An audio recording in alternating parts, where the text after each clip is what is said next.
I look up to Anquan. He got the man of the year. Y'all can call it what you want. I'm the little man of the year. Hey, feels good though. Or would that be little big man, the way you've been running? Nah, it's still little man. Like, cause on the field when you're running, sometimes they have little jokes, until I start running around them and through them. I don't want to say through the big guys because it's usually DBs and linebackers I got to make miss. But I don't try to mess with them defensive linemen. I leave them big guys alone. Ray, would you talk about the resiliency of this team and maybe how that kind of, the fact you had those two tough games, you come back and then you beat the defending Super Bowl champs shows a lot of resiliency, doesn't it? Yeah, the win we had this past Sunday was a win that, it definitely, for me in my career, it was one of the best wins that I've been around with this team, including the playoffs and everything else.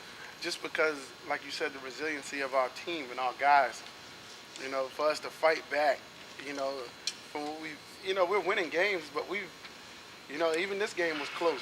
But at the same time, when you find a way to beat, the team that's on top, they're the defending Super Bowl champs, it says a lot about your team. And it was just a great total effort.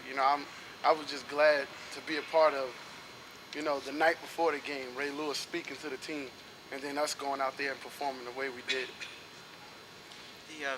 The first Cleveland game, Peyton Hillis got a lot of yards, so there's been a lot of talk this week about how to stop him.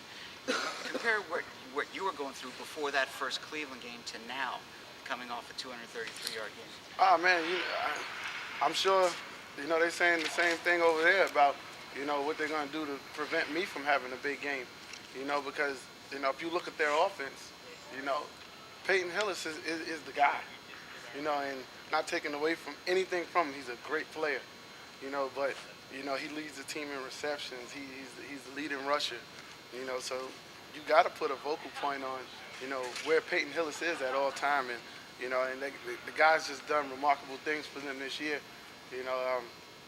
not to boost up my class of running backs that came out, but he came out the same class of running backs with me, and we came out with a pretty, great group, so, it's not a surprise to see him doing the things that he's doing for that team. Ray, have you hit your peak yet this season? I still think I'm peaking. I'm being honest about that because I think late in the year, is a time where this team emerges, and late in the season. And one thing we know as a team now is what we have ahead of us. There's no surprise. We win, we're in the playoffs, and regardless of what Pittsburgh does, if we have to win to be in the playoffs. And, it just feels good to know that you have a playoff caliber kind of team. And for myself, I feel like I'm peaking right now, but this team is peaking as well. So it's just one of them situations where, the Ravens are on the run again. How does it feel essentially to get back to the formula that won so many games for you guys your first 2 years and carry that into the postseason? It feels good. For me, it felt like another day at the office. I always told myself if I had 25 or more touches, I could make the best of them. And that's rushing or receiving. I will get you over 100 all-purpose if I touch it over 25 times. And one thing Cam Cameron did that game was he stuck to what was working. And it just, whenever the play was getting called, it got to a point in that game where we knew we was going to run it. And that's no knock on the Saints, but we knew we were going to run the ball. We knew that the big play was going to come. And that situation just felt good to know that.